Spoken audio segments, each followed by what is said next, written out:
బ్రిటన్లో బస్టాప్లు, బ్యాంకులు, సూపర్ మార్కెట్లు ఇలా ప్రతి చోట ప్రజలు క్రమశిక్షణతో క్యూలో నిలబడతారు. అయితే ఇప్పుడు ఆ దేశ ప్రధానమంత్రి నివాసమైన 10 డౌనింగ్ స్ట్రీట్ వద్ద కూడా క్యూ లైన్ మొదలైంది. సొంత పార్టీ నేతల నుంచి తీవ్ర వ్యతిరేకత ఎదుర్కొన్న కీర్ స్టార్మర్ ఈ ఉదయం ప్రధాని పదవికి రాజీనామా చేయడమే అందుకు కారణం. గత 10 ఏళ్లలో బ్రిటన్లో ఏకంగా 6 ప్రధానులు మారారు. అసలు బ్రిటన్ రాజకీయాల్లో ఏం జరుగుతోంది, ఎవరెవరు ఎన్ని రోజులు ప్రధానిగా పనిచేశారో ఈ కథనంలో చూద్దాం. గత 10 ఏళ్లలో బ్రిటన్లో ఏకంగా 6 ప్రధానులు మారారు. తాజాగా లేబర్ పార్టీకి చెందిన 100 మందికి పైగా ఎంపీలు కీర్ స్టార్మర్ పై తిరుగుబాటు చేయడంతో తప్పనిసరి పరిస్థితుల్లో ఆయన ప్రధాని పదవికి రాజీనామా చేశారు. అయితే కీర్ స్టార్మర్ కు ముందు ఉన్న నేతల రికార్డులు కూడా ఆసక్తికరంగానే ఉన్నాయి. కన్జర్వేటివ్ పార్టీ నేత లిజ్ ట్రస్ కేవలం 50 రోజులు మాత్రమే ప్రధానిగా ఉండి అత్యంత తక్కువ కాలం పనిచేసిన ప్రధానిగా చరిత్రకెక్కారు.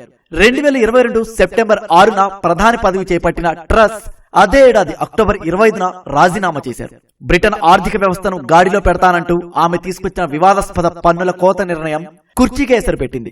ఆ తర్వాత వచ్చిన భారత సంతతి నేత రిషి సునాక్ 20 నెలల పాటు ప్రధాని పదవిలో ఉన్నారు. ట్రస్ట్ చేసిన తప్పులను సరిదిద్దేందుకు ఆయన ప్రయత్నించినప్పటికీ వలసల నియంత్రణ, ద్రవ్యోల్బణం లాంటి అంశాలు ఆయనను పదవి నుంచి దించాయి.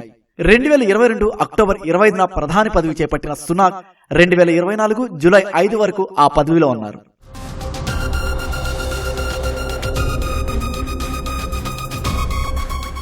వీరికి ముందు బోరిస్ జాన్సన్ బ్రిటన్ను ఏలారు. బ్రెగ్జిట్ డీల్ పూర్తి చేసిన ఘనత దక్కించుకున్నప్పటికీ కోవిడ్ లాక్డౌన్ సమయంలో నిబంధనలు ఉల్లంఘించి మద్యం పార్టీలు చేసుకున్న పార్టీ గేట్ స్కాండల్ ఆయన పదవిని బలి తీసుకుంది. బోరిస్ జాన్సన్ 2019 జూలై 24 నుంచి 2022 సెప్టెంబర్ 6 వరకు ప్రధాని పదవిలో ఉన్నారు. బోరిస్ కి ముందు థెరిసా మే సుమారు 1075 రోజుల పాటు ప్రధానిగా ఉన్నారు. 2016 జూలై 13 నుంచి 2019 జూలై 24 వరకు ప్రధాని పదవిలో కొనసాగారు. బ్రెగ్జిట్ ఒప్పందాన్ని బ్రిటన్ పార్లమెంటు ఏకంగా 3 సార్లు తిరస్కరించడంతో ఆమె కూడా పరాభవంతో గద్దెదిగాల్సి వచ్చింది. ఈ రాజకీయ సంక్షోభాలన్నిటికీ బీజం వేసింది మాత్రం ఆమెకు ముందు పనిచేసిన డేవిడ్ కామెరాన్. తన పార్టీపై పట్టు సాధించేందుకు ఆయన బ్రెగ్జిట్ రెఫరెండంతో వేసిన జూదం బెడిసి కొట్టింది. ప్రజలు ఐరోపా సమాఖ్య నుంచి బయటకు రావడానికే మొగ్గు చూపడంతో ఆయన తన పదవి నుంచి తప్పుకున్నారు. డేవిడ్ కామెరాన్ తో మొదలైన ఈ రాజకీయ అనిశ్చితి కీర్ స్టార్మర్ వరకు కొనసాగుతూనే ఉంది. బ్రెగ్జిట్ సంక్షోభం నుంచి ఆర్థిక మాంద్యం వరకు బ్రిటన్ ఎదుర్కొంటున్న సవాళ్లను ధీటుగా ఎదుర్కోలేక ప్రధానులు ఇలా వరుసగా క్యూలో వచ్చి వెళ్లిపోతున్నారు.